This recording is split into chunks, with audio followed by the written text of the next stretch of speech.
guys, salam sehat untuk kita semua. Perkenalkan, nama saya Maria Teresia Melani Fernandes. Nomor registrasi 5118016. Program studi Ilmu Hukum Fakultas Hukum Universitas Katolik Widya Mandira Kupang. Saya merupakan salah satu mahasiswi yang sedang menjalankan KKN tematik atau KKN secara online. Di sini, di video ini, saya ingin menjelaskan program kerja yang sedang saya buat.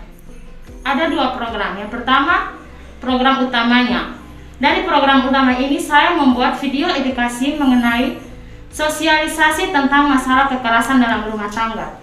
Tujuan pembuatan video ini adalah saya ingin menambah wawasan dan pemahaman masyarakat mengenai kekerasan dalam rumah tangga, pengertiannya, penyebabnya, dan bagaimana cara menanggulanginya.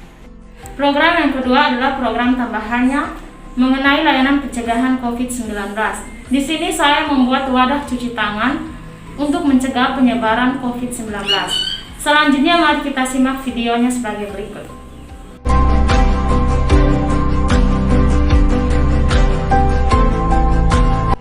Di sini saya ingin mensosialisasikan secara singkat mengenai masalah kekerasan dalam rumah tangga. Yang pertama, pengertian kekerasan dalam rumah tangga.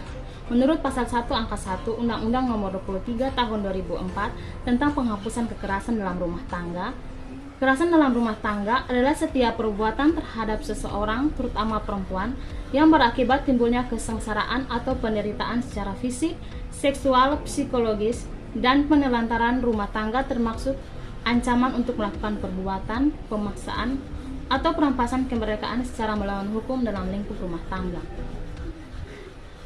Berikutnya, bentuk kekerasan dalam rumah tangga.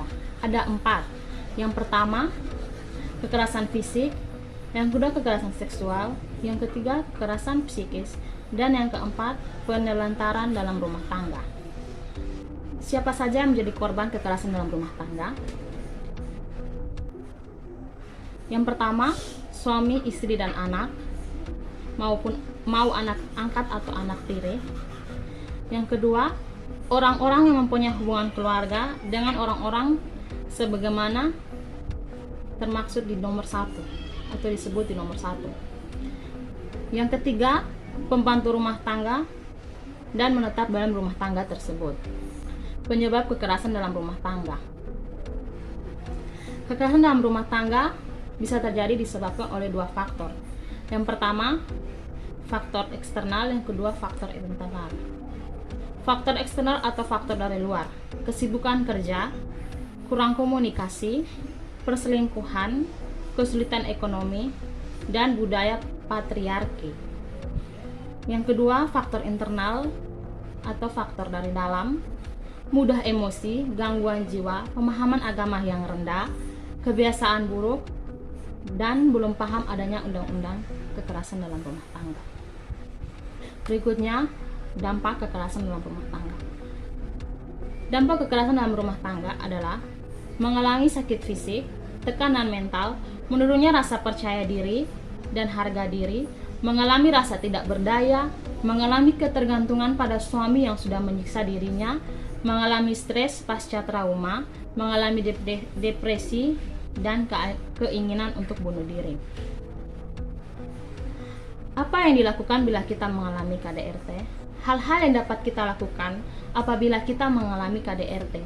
Yang pertama, cobalah mencari dukungan pada keluarga atau perangkat kampung seperti RT, RW, kelurahan, kecamatan, dan sebagainya. Yang kedua, laporkan kepada pihak yang berwajib. Yang ketiga, ke puskesmas atau dokter untuk visum. Dan yang keempat, ke lembaga bantuan hukum. Apa ketentuan pidana bagi pelaku KDRT jika kita melalui upaya dalam pengadilan? Yang pertama, perbuatan kekerasan seksual dalam lingkup rumah tangga, pidana penjara maksimal 12 tahun dan atau denda 36 juta rupiah. Pasal 46 Undang-Undang Nomor 23 Tahun 2004 tentang penghapusan kekerasan dalam rumah tangga. Yang kedua, perbuatan kekerasan psikis Dalam lingkup rumah tangga, pidana penjara maksimal 3 tahun dan atau denda 9 juta rupiah. Pasal 45 Undang-Undang Nomor 3 Tahun 2004 tentang penghapusan kekerasan dalam rumah tangga. Yang ketiga, perbuatan kekerasan fisik dalam lingkup rumah tangga, pidana penjara maksimal 5 tahun dan atau denda 15 juta rupiah. Pasal 44 Undang-Undang Nomor 23 Tahun 2004. Dan yang terakhir, perbuatan penelentaran dalam rumah tangga, dalam lingkup rumah tangga, pidana penjara maksimal 3 tahun dan atau denda 15 juta rupiah. Pasal 47 Undang-Undang Nomor 23 Tahun 2004. Berikutnya ada upaya tanpa melalui jalur pengadilan, yaitu mediasi penal. Mediasi penal merupakan salah satu bentuk alternatif penyelesaian sengketa di luar pengadilan. Dalam praktek mediasi penal muncul sebagai salah satu pemikiran alternatif dalam pemecahan masalah sistem peradilan pidana. Hal ini berawal dari wacana restoratif justice yang berupaya untuk mengakomodir kepentingan korban dan pelaku tindak pidana serta mencari solusi yang lebih baik untuk kedua belah pihak dan mengatasi berbagai persoalan sistem peradilan yang lain, atau bisa membuat pelaku itu bisa tidak perlu diadili, terhindar dari pidana penjara maupun pidana denda. Mediasi penal merupakan salah satu jalan yang dapat ditempuh dalam upaya penyelesaian kekerasan dalam rumah tangga ini. Dengan mediasi, maka para pihak akan duduk bersama untuk memecahkan masalah. Korban akan terlindungi dan terlibat dalam setiap tahapan pengambilan keputusan, sehingga kerugian dan perlukaan yang dialaminya dapat terobati atau dipulihkan dengan konsekuensi yang harus dipenuhi oleh pelaku. Hal yang diputuskan dalam mediasi adalah benar-benar merupakan kebutuhan kedua belah pihak. Dalam Undang-Undang Nomor 23 Tahun 2004 tentang penghapusan kekerasan dalam rumah tangga, bentuk kekerasan dalam rumah tangga diatur dalam pasal 5, yaitu kekerasan fisik, kekerasan psikis, kekerasan seksual, dan penelantaran rumah tangga. Namun bentuk kekerasan dalam rumah tangga yang dilakukan oleh suami terhadap istri yang dapat dimediasi batasannya hanya kekerasan yang merupakan delik aduan. Pasal 51, pasal 52, dan pasal 53. Serta dampaknya kekerasan dialami istri ringan. Pasal 44 ayat 4 Undang-Undang Nomor 23 Tahun 2004. Delik aduan adalah suatu penanganan kasus oleh pihak yang berwajib berdasarkan pengaduan korban. Delik aduan bisa ditarik kembali apabila si pelapor menarik laporannya, misalnya karena ada perdamaian atau perjanjian perdamaian diketahui oleh penyidik bila telah masuk tingkat penyidikan. Penarik aduan atau laporan yang terjadi dalam kasus kekerasan dalam rumah tangga didasarkan pada keadaan korban yang merasa ingin menyelamatkan rumah tangganya dari perceraian. Dengan melalui proses mediasi penal, maka diperoleh jalan keluar yang diharapkan karena terjadinya kesepakatan para pihak yang terlibat dalam perkara pidana tersebut, yaitu antara pihak pelaku dan korban. Pihak korban maupun pelaku diharapkan dapat mencari dan mencapai solusi serta alternatif terbaik untuk penyelesaian perkara tersebut. Demikian sosialisasi singkat yang dapat saya berikan mengenai masalah kekerasan dalam rumah tangga. Mohon maaf apabila ada kesalahan dalam pemaparan materi. Selamat pagi dan terima kasih.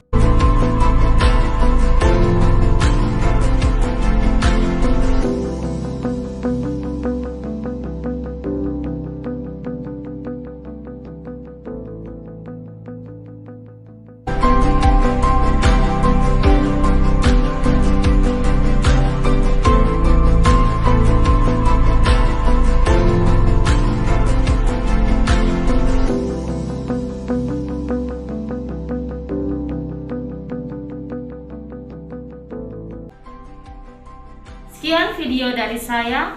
Sebelum mengakhiri video ini, saya ingin mengucapkan terima kasih kepada panitia yang telah menyelenggarakan KKN PPM dan juga kepada dosen pendamping saya, Bapak Benediktus Peter Lai. Sekian dan terima kasih.